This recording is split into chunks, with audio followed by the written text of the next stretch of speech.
Hi Gemini, welcome. So tingnan natin kung ano yung mensahe sa'yo. So be open-minded po, hindi po halos lahat makaresonate. Thank you nga po pala sa mga nagsusubscribe, sa mga bumabalik. So tingnan natin yung mga biyaya at oportunidad bago matapos ang buwan ng Agosto. Ayan. At ano yung ma-advise sa'yo. Give me the message for Gemini.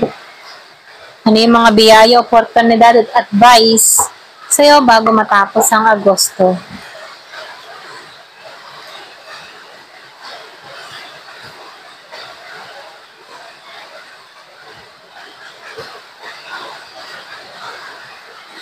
So dito, yung iba sa inyo, andun yung motivation mo. Meron kang gusto mangyari, marating. Yung iba sa inyo, nagnanais ka mag-travel. Meron nagtutulak sa'yo doon, okay? Kumbaga, kung may balak ka, gawin mo, umaksyon ka na, magpasa ka na. Kasi nakikitaan ko dito, merong nagtutulak, so sundin mo yung nararamdaman mo, no? Kapag ito yung nais mo, sinisigaw ng puso mo, gusto mong ng pagbabago, ayan. So, kumilos ka. So, dito, pangarap mo 'to eh. Pwedeng iba sa inyo, nangangarap ka pumunta sa ibang bansa, nangangarap ka magtrabaho doon, nangangarap ka sa bansang iyon. So, mag-try ka, sumubok ka, kasi dito, merong pag-asa, Kumbaga, nakikita ko dito, may parating eh, may parating sa'yo. Kumbaga, hindi mo kailangan na magmadali, pero kung sa itong darating, once na nag-apply ka, apply mo lahat. Merong patungo, merong tatlo na tatawag sa'yo. So, nasa sa'yo yung choice kung alin yung pipiliin mo. Ikaw yung mamimili dito. So, dito, nakikitaan ko dito, maging aware ka, sa mga kinikilos mo, maging sa mga pagpapasya mo, maging sa mga tao na nakakasalamuha mo, na makiramdam ka. Dapat matuto tayong makiramdam, okay, sa mga tao, kung ano yung mga sinasabi natin. Baka kasi mamaya, malaki yung epekto nito, okay? So, tinuturuan ka dito maging aware. Pwede rin sabihin yung iba sa inyo, aware ka, maingat ka, hindi ka basta-basta nagsasalita kung makakasakit yung sasabihin mo sa tao, okay? So, nakikitaan ko din dito, yung iba sa inyo, meron ditong pundasyon. Kumbaga, may solid foundation. Solid foundation, merong tinanggal sa'yo, merong pagwasak na nangyari, or pwede rin meron kang inalisan, okay, sa komplikadong sitwasyon. Yung iba sa inyo, pwede meron ka ng tinanggalan, inawasan na tao, or pwede rin mga lugar. Ayan. So, nakikitaan ko dito, tinanggal ka doon para makamtan mo to, okay, yung pagbabago na naghihintay sa'yo. So, nakikitaan ko dito, meron kang sisimulan, meron kang gagawin, meron kang gustong gawing proyekto, trabaho, or pwede rin sabihin, meron kang isasagawa na business, meron kang mga plano. Yung iba sa inyo, na kung saan nakikitaan ko dito, yun yung magiging matibay na pundasyon para sa'yo. Okay?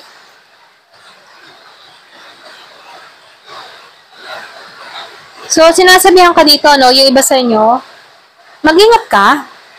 Meron na nakikitang betrayal dun sa iba. Kung meron kang kadiling na Gemini, Libra, and Aquarius, pwedeng katrabaho, kapamilya, partner, okay? So, meron ako nakikitang betrayal. Pwedeng konting kasinungalingan, betrayal. Yung tipo na merong, yung mapipil mo na nabitray ka, ganun, So, meron lang ditong konting pag-iingat. Pero nakikita ko dito, malalampasan mo naman to, okay? Kasi nakikitaan ko dito na kahit merong mga tao nagbibitray, pwedeng natanggalan mo na to, pwedeng nandito ka sa moment na nagpapahinga ka na, nire-relax mo yung kaisipan mo, iniiwasan mo yung mga toxic na tao, ganun Merong kang ganun na iniiwasan. Ito lang yung nafe-feel ko. So dito ka sa moment na hinahanap mo yung sarili mong kaligayahan. Ako muna, ganun yung energy mo. Unahin ko muna yung sarili ko, bago yung ibang tao. So, nakikita ko dito, andito ka sa pagbabago. Meron kang binabago sa sarili mo, na kung saan yung sarili mo muna yung inuuna mo dito, okay? Andun yung hope mo, andun yung pag-asa mo, na darating at darating yung araw na magtatagumpay ka rito, okay? Meron ba akong nakikitang alaala? Dun sa iba, memories, pwedeng merong taong nakakaalala sa'yo, merong past person ka dito, na magbabalik. Yung iba sa inyo, pwedeng magbalik to dahil sa mga alaala, or pwede rin magbalik yung mga alaala. Meron akong nakikitang nagbabalik tanaw, okay? Or pwede rin meron ditong tao nagbabalik tanaw sa'yo, or pwede rin ikaw, nagbabalik tanaw ka sa mga dating alaala. Ayan. So, nakikitaan ko rin dito merong oportunidad, pwedeng umulan ng oportunidad sa'yo, trabaho, pwedeng love life din, or pwede rin travel, okay? So, oportunidad yung parating. Yung iba naman sa inyo, usaping pera, business, proposal o promotion, ano, may oportunidad na parating sa buhay mo. Give it a message.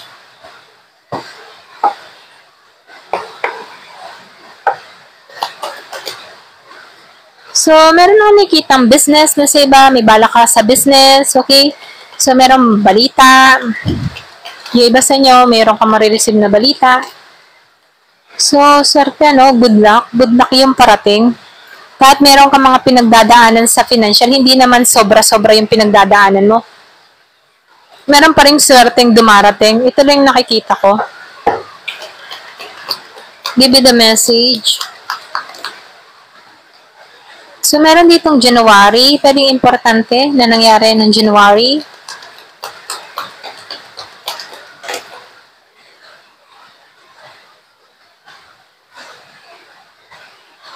So, nahulog to, no? Merong December. Pwedeng meron din nangyari ng December. Yung iba sa inyo, merong importante. Pwedeng December to January, may maganap sa'yo. Merong swerteng parating.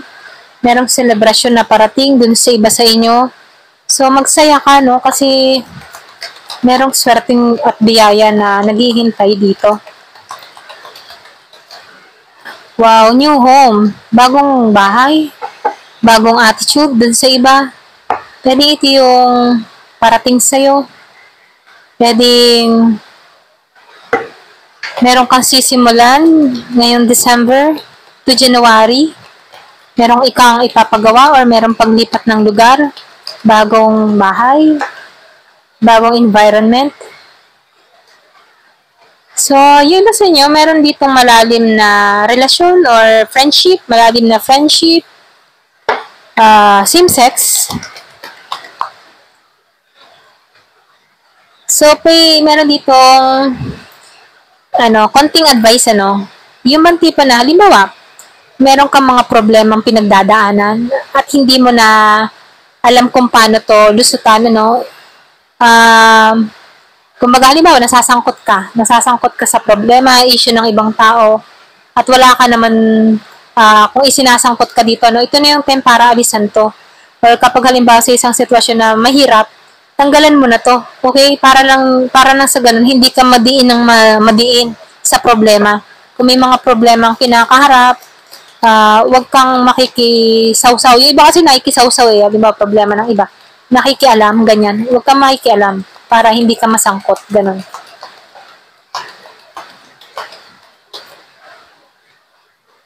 So, dito, iba sa inyo, nakaranas ka dito ng unsuccessful plan, okay?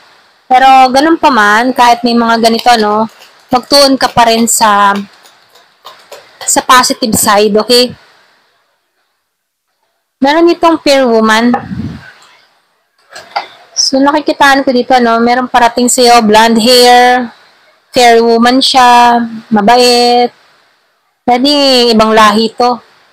Meron kang marireceive na regalo mula sa tao ito or pwede rin meron kang malalim na connection mula sa tao ito. So, merong precious gift, merong regalo. So, dito, meron ditong pleasure friend. Meron kang kaibigan. Meron ditong karagdagang kita din sa iba. Parating to. Kung ano man yung mga tinarabaho mo sa nakaraan, meron ako nakikitang karagdagang kita. Ayan. Ito lang yung mensahe sa'yo. Thank you for watching. Love and peace.